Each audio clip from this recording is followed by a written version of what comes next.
கவனி. வாழ்க்கையில ஜெயிக்கணுமா? அம்மா பேச்சை கவனி, அப்பா பேச்சை கவனி, பெரியோர்கள் பேச்சை கவனி, ஆசிரியர்கள் பேச்சை கவனி. உன் வாழ்க்கையில் மேல மேல போயிட்டே இருப்ப. மீண்டும் இதே கேள்வி, எத்தனை பேர் பாஸ் பண்றீங்கன்னு பார்க்கலாம். எல்லாரும் ஜோரா ஒரு முறை கை தட்டுங்க. எல்லாரும் ஜோரா ஒரு முறை கை தட்டுங்க. Very good. இல்ல, ஜெயிச்சிட்டீங்க. லிசன்.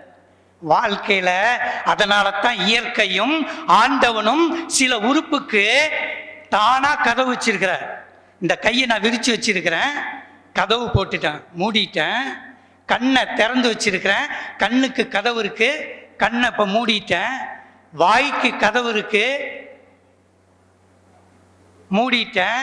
இல்லையா? மூக்க கூட மூடலாம், ஒரு 1.5 நிமிஷம் தான். அதிகம்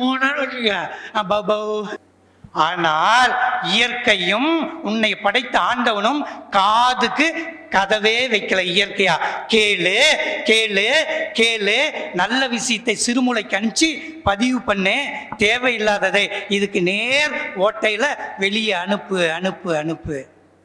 லிசன். இல்லையா? ஆஸ். அதுக்காக இந்த காதுக்கு கதவே கிடையாது. நிறைய கேளுங்க.